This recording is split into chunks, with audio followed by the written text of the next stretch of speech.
అమ్మ 9 నెలలు మోస్తే నాన్న 25 ఏళ్ళు.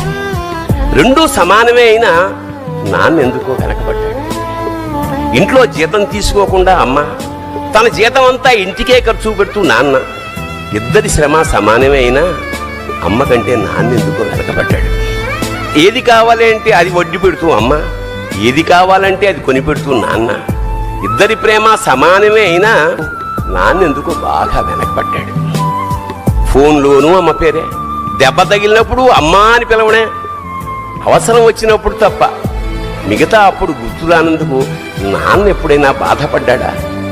అమ్మకి అన్నో కొన్నో బంగారు నగలు, నాన్నకి బంగారం అంచున్న పట్టు పంచి ఒకటి.